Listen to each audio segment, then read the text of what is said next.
ஹாய்ப்பா, எல்லோரும் எப்படி இருக்கீங்க?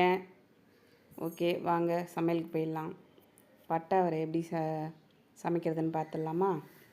ஒரு கரண்டி இல்லை 2 கரண்டி தேவையான அளவுக்கு எண்ணெயை ஊற்றிட்டு கொஞ்சம் கடுகு, கொஞ்சம் பெருஞ்சீரகம் போட்டுங்க. அது கொஞ்சம் வாசனையாக இருக்கும், அதனால் கொஞ்சம் பெருஞ்சீரகம் போட்டுங்க. எப்பயுமே குழம்பு யூஸ் பண்ணுறீங்க, பொரியல் யூஸ் பண்ணுறீங்கன்னா பெருஞ்சீரகம் போடுங்க, நல்லா வாசனையாக இருக்கும். அது இது செரிக்கிறதுக்கும் நல்லாயிருக்கும் அது. ஓகேவா? அடுத்தது பட்டை வரையை நல்லா க்ளீன் பண்ணி வச்சுங்க, கட் பண்ணி குட்டியாக கட் பண்ணி வச்சுங்க. அடுத்தது தேவையான அளவுக்கு வெங்காயத்தை கட் பண்ணி போட்டுங்க. போட்டுட்டு நல்லா வதக்குங்க. வதக்கிட்டு கண்ணாடி பதம் அளவுக்கும் வதக்கணும். கொஞ்சம் தீச்சலாகவும் இல்லாமல் பச்சையாகவும் இல்லாமல் நடுத்தரமாக வதக்கிக்கணும். வதக்கிட்டு பட்டை வரை நல்லா க்ளீன் பண்ணி நல்லா சின்ன சின்னதாக நறுக்கி வச்சுருக்கேன். அதை வந்து 1/4 கிலோ, ஒரு 3 பேருக்கு 1/4 கிலோ கரெக்டாக இருக்கும். 1/4 கிலோ யூஸ் பண்ணிங்க. நறுக்கி கட் பண்ணி வச்சுக்கிட்டு வதக்கணும். நல்லா வதக்குங்க. வதக்கிட்டு தேவையான அளவுக்கு மிளகாத்தூள் போடுங்க.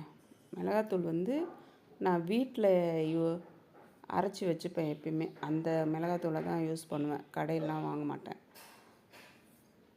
1 ஸ்பூன் போதும், 1/4 கிலோவுக்கு 1 ஸ்பூன் போதும். அதையும் நல்லா எண்ணெயில் நல்லா வாசனை போகிற அளவுக்கு, அந்த பச்சை வாசனை போகிற அளவுக்கு வதக்குங்க. வதக்கிட்ட பிறகு அதுக்கு தேவையான அளவுக்கு உப்பு போடுங்க.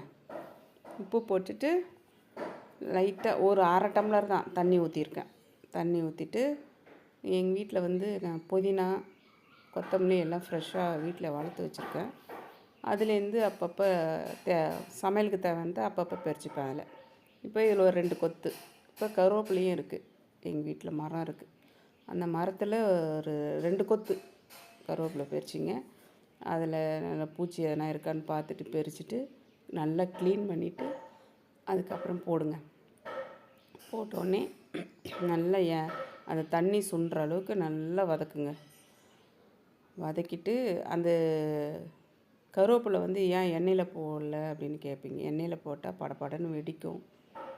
அது நல்லா தான் இருக்கும், இருந்தாலும் பச்சையாக போட்டாலும் இன்னும் நல்லாவே இருக்கும். அது இந்த காய் கூடயே நல்லா வதங்கி வரும். இப்போது தண்ணி இல்லாமல் நல்லா சுண்டி வந்துடுச்சு. இப்போ இறக்கி பரிமாற வேண்டியது தான். சூப்பராக இருக்கும்.